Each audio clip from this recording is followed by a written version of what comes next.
Halo teman-teman, senang banget kita bisa berjumpa lagi di dalam ibadah online hari ini. Hari ini spesial banget, bukan cuman karena tanggalnya lagi tanggal 17 Agustus nih, lagi hari kemerdekaan Indonesia. Tetapi satu hal yang mau saya sampaikan, hari ini spesial juga karena kita, kamu dan saya, kita diberikan kesempatan untuk bisa mengalami hidup dalam satu kemerdekaan yang sejati bersama dengan Kristus. Gimana kabarnya teman-teman semua minggu ini? Masih semangat untuk berkuliah? Bagaimana? Masih kuat mengejar deadline, revisi, skripsi, atau mungkin juga realita kehidupan? Teman-teman, jujur aja, hidup di zaman sekarang tuh rasanya kita kayak lagi lari maraton gitu ya, di tengah berbagai badai informasi yang ada. Kita diserbu dengan puluhan, ratusan, mungkin jutaan konten lah gitu. Setiap hari dari Instagram, dari TikTok, YouTube, podcast yang kita dengar, sampai obrolan random di kampus, atau bahkan overheard, obrolan orang yang kita dengar gitu, secara tidak sengaja. Teman-teman, semua orang punya opini, semua orang punya sudut pandangnya masing-masing. Semua orang bisa ngasih nasihat, tetapi pertanyaannya adalah, apakah semua itu benar? Banyak dari kita bisa ngerasa overwhelmed. Kita jadi bingung mana yang harus kita percaya ya, mana yang harus kita ikutin ya. Kalau ada yang bilang, ikutin kata hatimu aja lah.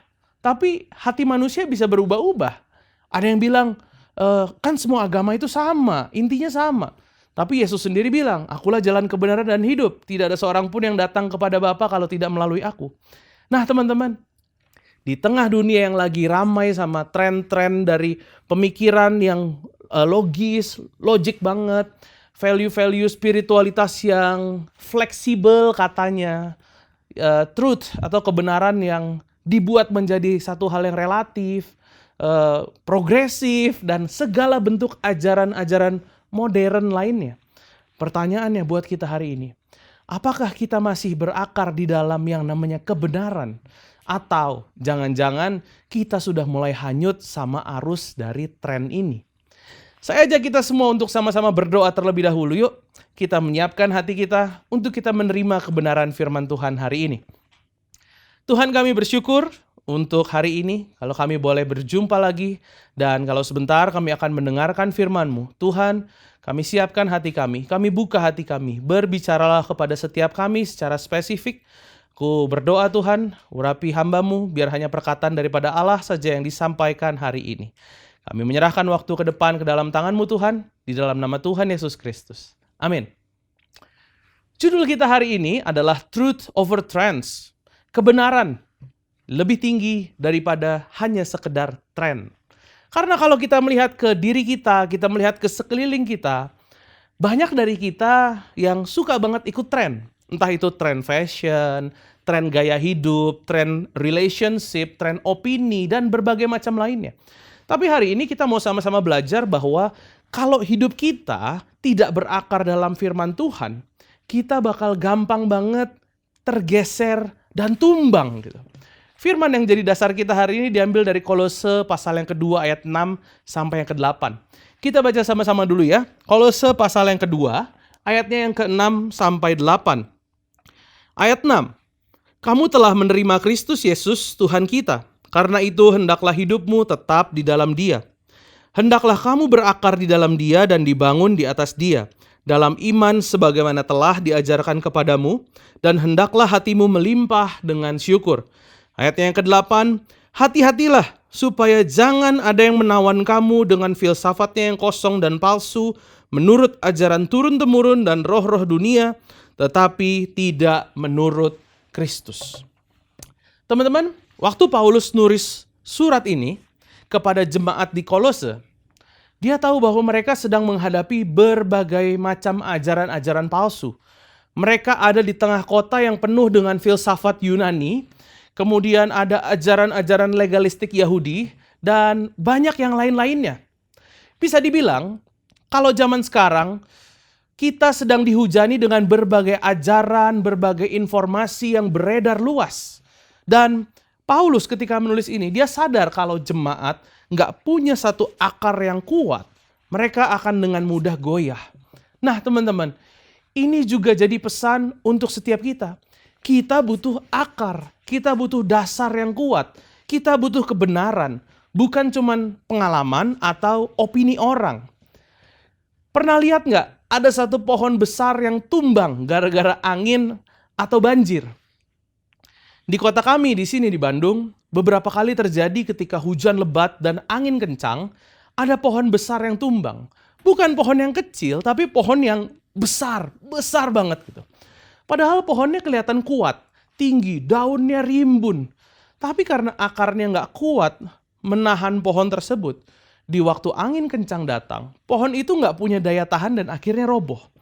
Nah, begitu juga dengan iman kita. Kalau kita cuman kelihatan rohani, tapi kita nggak punya akar yang kuat, yang dalam di dalam Kristus, kita akan gampang tumbang.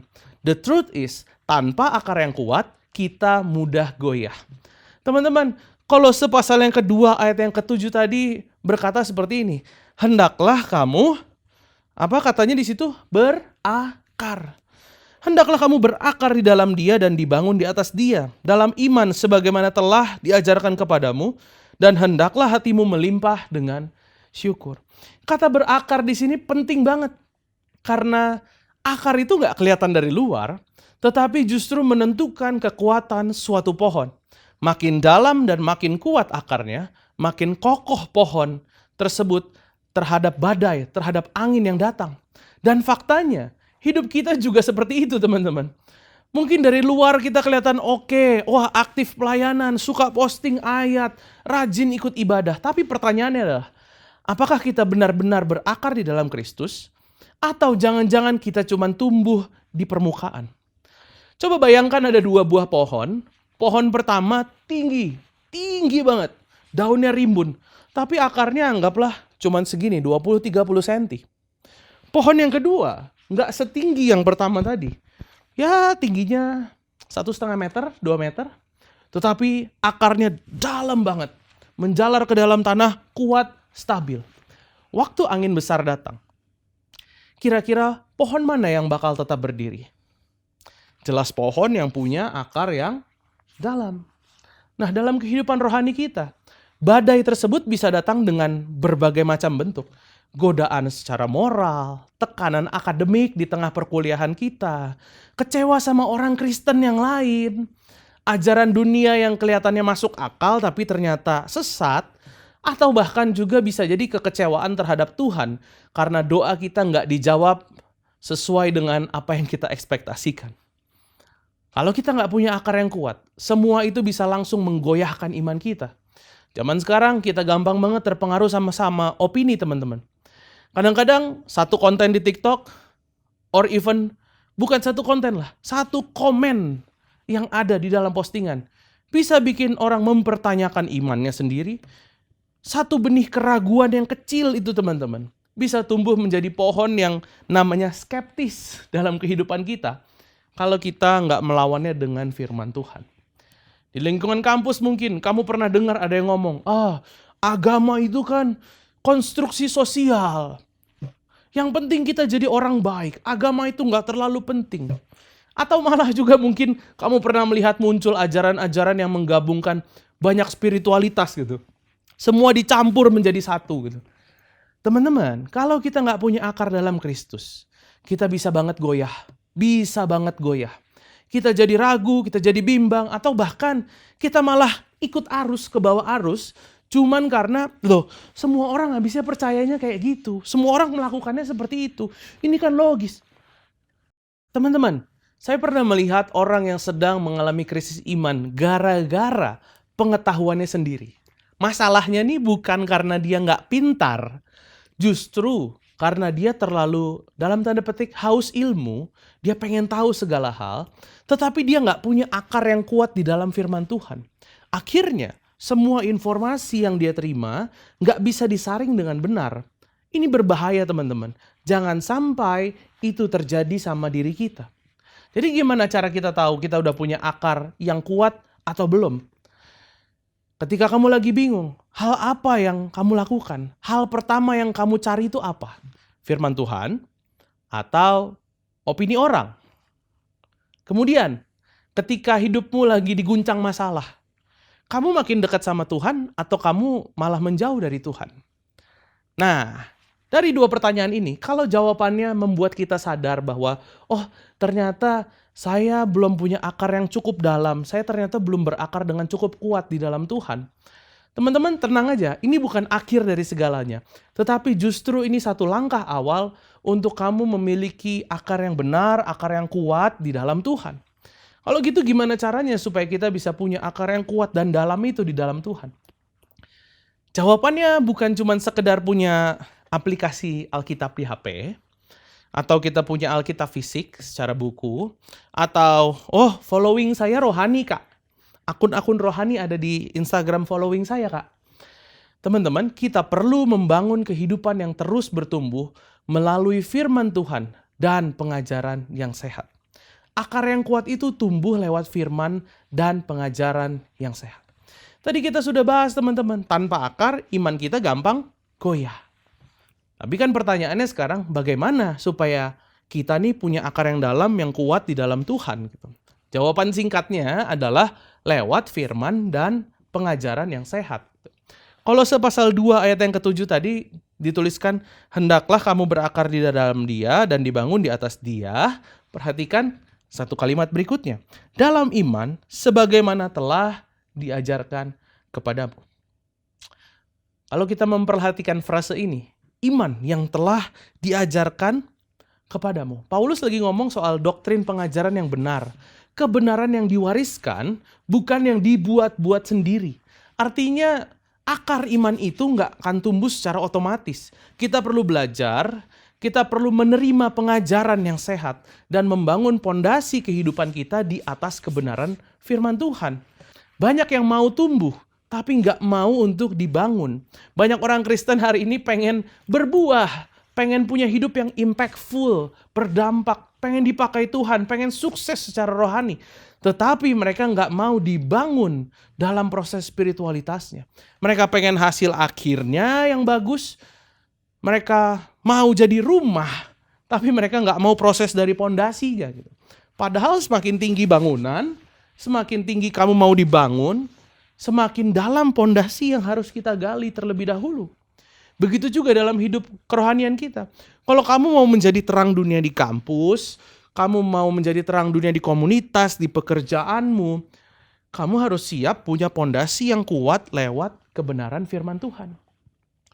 Bayangkan kalau teman-teman kuliah arsitektur, ceritanya kamu lagi desain gedung pencakar langit nih ya. Tapi kamu pakai pondasi seadanya, asal-asalan. Kira-kira aman nggak? Jawabannya udah pasti enggak gitu. Bangunan itu mungkin kelihatan keren desainnya, struktur luarnya gitu. Tapi begitu ada gempa sedikit aja, jamin pasti langsung runtuh. Gitu. Kenapa? Pondasinya asal-asalan, nggak bener gitu. Iman kita pun begitu teman-teman. Kalau kamu mau berdiri kokoh, waktu ujian kehidupan datang. Kalau kamu mau berdiri kokoh, waktu dunia mulai menggoyang prinsip hidupmu, kamu perlu pondasi yang solid, yaitu tidak lain dan tidak bukan adalah kebenaran firman Tuhan. Bukan cuman firman yang kamu baca sekilas di caption Instagram, atau lagi scrolling, lagi lihat story, kemudian lihat sepenggal story dari teman kita yang isinya adalah satu ayat Alkitab. Bukan sekedar itu teman-teman. Tetapi firman yang benar-benar kamu gali dengan dalam.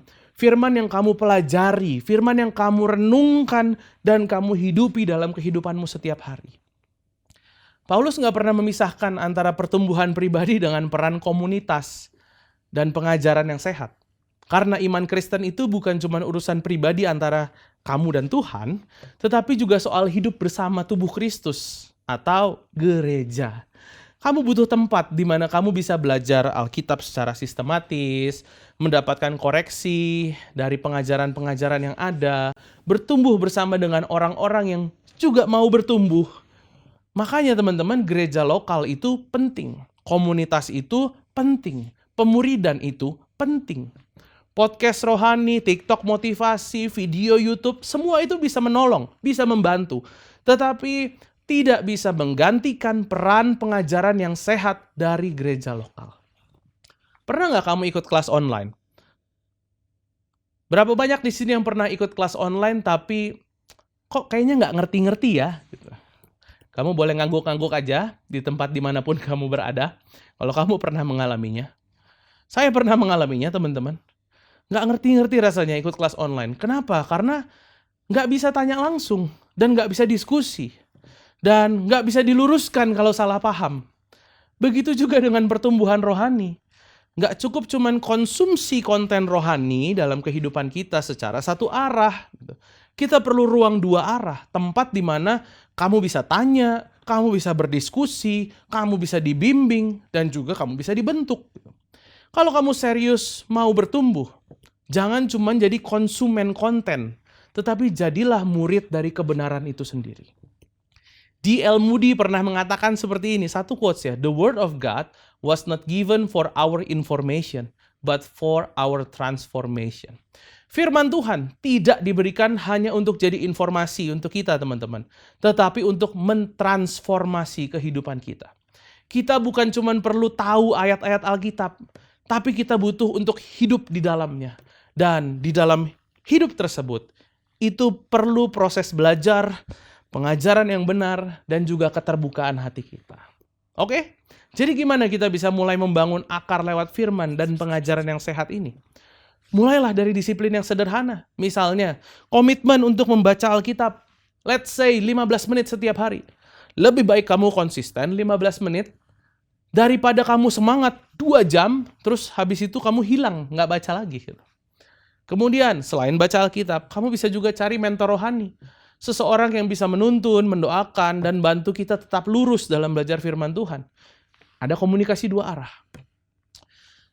Jangan gampang percaya dengan semua pengajaran yang kita terima, semua informasi yang kita terima, apalagi yang ada di internet gitu. Bandingkan dengan Alkitab dan kebenarannya. Saring, tanya, apakah ini sesuai dengan firman Tuhan? Atau ini cuma sebagian yang diambil dan kemudian dijadikan pembenaran. Nah, kalau kita sudah punya akar yang kuat dan kita sedang bertumbuh lewat firman dan pengajaran yang sehat, kita masih harus tetap waspada teman-teman. Kenapa? Karena dunia ini akan terus menawarkan versi-versi kebenaran yang kelihatannya keren, tapi sebenarnya palsu. Dan itulah hal selanjutnya yang akan kita bahas teman-teman. Kebenaran firman Tuhan itu bersifat mutlak. Kita hidup di zaman yang sangat cepat berubah. Apa yang dianggap benar hari ini bisa menjadi ini akan diprotes habis-habisan minggu depan. Apa yang viral di minggu lalu udah basi di minggu ini. Dunia terus berubah, opini terus bergeser, nilai-nilai ini bahkan terus diperdebatkan. Tapi di tengah-tengah semuanya itu ada satu hal yang gak pernah berubah, yaitu kebenaran firman Tuhan. Kolose pasal 2 ayat 8 tadi mengingatkan kita, hati-hatilah supaya jangan ada yang menawan kamu dengan filsafatnya yang kosong dan palsu menurut ajaran turun-temurun dan roh-roh dunia, tetapi tidak menurut Kristus. Paulus tahu zaman itu Kolose penuh dengan ajaran yang kelihatannya berisi, pintar, filosofis, tetapi sebenarnya kosong dan menjauhkan orang dari Kristus. Itu juga yang sedang kita hadapi hari-hari ini teman-teman. Coba kita lihat beberapa tren pemikiran yang sering kita dengar belakangan ini. Follow your heart. Ikuti aja kata hatimu. Tapi Yeremia 17 bilang kalau hati itu licik lebih dari segala sesuatu gitu. Ada juga yang bilang tadi, sempat saya mention di awal, wah semua agama tuh sama, yang penting tuh toleransi aja antar beragama, berbuat baiklah. Tapi Yesus berkata tadi, akulah jalan kebenaran dan hidup. Tidak seorang pun yang dapat datang kepada Bapa kalau tidak melalui aku. Oh, kamu adalah pusat dari segalanya. Cintai dirimu sendiri di atas segalanya. Self-love dong, penting. Teman-teman, Alkitab mengajarkan kita untuk menyangkal diri dan mengikut Kristus. Alkitab mengajarkan kita untuk mengasihi sesama kita. Ada satu kutipan yang menyebutkan seperti ini, teman-teman. The gospel is not a trend. It's not popular opinion. It's eternal truth. Teman-teman, kebenaran ini bukan tren. Bukan soal opini dari mayoritas kebanyakan orang. Tapi yang namanya kebenaran adalah apa yang tetap benar, walaupun semua orang gak setuju. Bayangin kalau kamu lagi lihat lemari baju, misalkan kamu cek lemari bajumu gitu. Tahun lalu, kamu ngerasa ketika kamu pakai skinny jeans, wah, pakai skinny jeans ini adalah jalan ninjaku setiap hari. Skinny jeans setiap hari. Tapi sekarang misalkan, 1 tahun berlalu, tiba-tiba trennya berbalik. semua orang pakai celana yang loose, celana yang oversize. Akhirnya kamu bingung, aduh aku ini siapa ya sebenarnya? Pakai skinny jeans atau pakai oversize ya? Gitu. Teman-teman, ini baru ngomongin baju atau fashion, tren baju, tren celana gitu. Tapi coba bayangin kalau identitas dan prinsip hidupmu juga berubah secepat tren fashion seperti itu. Kamu akan capek banget ngikutin dan akhirnya kamu akan kehilangan arah. Itulah kenapa kita nggak bisa menjadikan tren sebagai satu kebenaran. Karena yang namanya tren itu datang dan pergi. Tetapi firman Tuhan tetap sama. Dulu, sekarang, hari ini, besok, dan sampai selamanya. Mazmur 119 ayat 89 menuliskan, untuk selama-lamanya ya Tuhan, firman-Mu teguh di surga. Tetapi kenapa banyak orang tertarik sama tren? Jawabannya simpel teman-teman.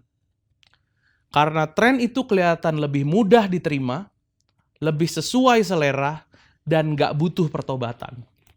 Tapi kebenaran Tuhan seringkali gak nyaman, justru karena Ia sedang membentuk kita. Kalau kita selalu cari yang gampang, cari yang cocok di hati, yang gak menyinggung, kita akan kehilangan kebenaran yang sejati itu. Jadi bagaimana caranya kita tetap hidup berdasarkan kebenaran, bukan berdasarkan tren? Biasakan cek semua ide kita dengan firman Tuhan. Seperti yang tadi sudah disampaikan, kalau kamu dengar sesuatu yang viral, kamu melihat sesuatu hal yang terlihat baik, jangan langsung repost. Oh ini bagus nih, langsung repost. Wah amin, amin. Cek dulu, apakah ini sesuai dengan Alkitab atau enggak. Kemudian, ya berani jadi berbeda. Kadang hidup dalam kebenaran bikin kita nggak populer. Bahkan mungkin tidak disukai orang. Tetapi lebih baik taat sama Tuhan dan disukai oleh Tuhan daripada disukai oleh semua orang. Dunia suka ambil satu bagian kecil dari firman, out of context, dan dipakai untuk pembenaran diri. Tetapi kita dipanggil untuk memahami keseluruhan dari kebenaran tersebut. Bukan sepotong yang cocok sama kita aja. Teman-teman, hari ini saya mau katakan kepada setiap kita seperti ini. Jangan bangun iman kita dari potongan kecil firman Tuhan yang diambil di luar konteks dan dijadikan alasan pembenaran terhadap satu hal. Kalau kamu lagi pergi hiking misalkan, kamu bawa peta kertas lengkap gitu. Tapi temenmu ngajak gini, ngapain sih lihat peta? Udah ikutin feeling aja, seru kita jalan ikutin feeling. Kamu ikutin dan ternyata kamu nyasar dan kemudian kalian kehabisan air. Setelah itu kita baru sadar bahwa wah feeling bisa salah ya. Teman-teman, peta yang benar itu yang kamu bawa itu akan selalu membawa kamu ke tujuan yang benar. Nah firman Tuhan, kebenaran firman Tuhan adalah peta kita. Jangan buang peta itu hanya karena kamu pengen explore bebas aja deh. Yang penting mau seru aja deh. Ya diambil sedikit aja, dilihat sedikit aja. No, jangan seperti itu teman-teman. Pertanyaannya untuk setiap kita sekarang. Apakah kita mau hidup kita berdasarkan kebenaran yang kekal? Atau terus terbawa oleh tren yang berubah-ubah dari satu waktu ke waktu yang lain? Apa yang bisa kamu mulai lakukan di minggu ini? Hari ini saya mengajak setiap kita, tentukan untuk waktu setiap hari membaca dan merenungkan firman Tuhan. Bukan cuma supaya kamu tahu, tetapi supaya kamu mengenal Tuhan. Bukan cuma supaya kamu tahu sepotong kecil dan ditarik keluar dari konteks digunakan untuk pembenaran. Pakai ayat sih, bagus. Tapi supaya kita memahami secara menyeluruh apa yang menjadi firman Tuhan. Kemudian yang kedua, gabung dan terlibat aktif di dalam komunitas yang menumbuhkan iman. Dimanapun kamu berada. Jangan jalan sendiri. Kamu butuh teman-teman rohani yang bantu menjaga agar kita tetap bisa berakar dengan kuat, berakar dengan dalam. Dimanapun kalian berada. Kemudian, latih kepekaan rohani kita untuk menyaring semua informasi dan opini orang. Jangan percaya semua yang kelihatan rohani di internet. Belajar menggunakan Alkitab, kebenaran firman Tuhan sebagai filter kita yang utama. Teman-teman, hari ini kita udah belajar dari Kolose 2 ayat 6-8. Firman Tuhan ini adalah surat yang serius dari Paulus buat jemaat di Kolose. Dan juga saya harap ini menjadi satu surat yang serius buat kita hari ini. Supaya kita nggak cuma jadi orang Kristen yang tampak luarnya bagus, tapi memang kita benar-benar jadi orang Kristen yang berakar dalam Kristus. Saya rangkum lagi 3 poin utama kita hari ini. Tanpa akar yang kuat, kita mudah goyah. Hidup rohani tidak bisa bertahan hanya dari emosi dan pengalaman sesaat. Dan kemudian, akar yang kuat itu tumbuhnya gimana? Akar yang kuat itu tumbuh lewat firman Tuhan dan pengajaran-pengajaran yang sehat. Pertumbuhan iman perlu disiplin, perlu komunitas, perlu doktrin yang sehat. Dan yang ketiga, kebenaran firman Tuhan bersifat mutlak. Tren berubah, dunia berubah, tapi firman Tuhan tetap. Dulu, sekarang, sampai selamanya. Kita perlu pondasi yang tetap, yang gak gampang goyah, yang gak berubah-ubah. Pernah dengar soal tanaman kaktus, teman-teman? Kaktus itu bisa hidup di padang gurun, panasnya luar biasa, kering, gak ada hujan berbulan-bulan. Tapi kenapa dia bisa bertahan? Karena akarnya dalam banget. Karena dia menyerap air bukan dari permukaan, tapi dari jauh di dalam tanah sana. Kita juga hidup di dunia yang seperti padang gurun rohani ini, teman-teman.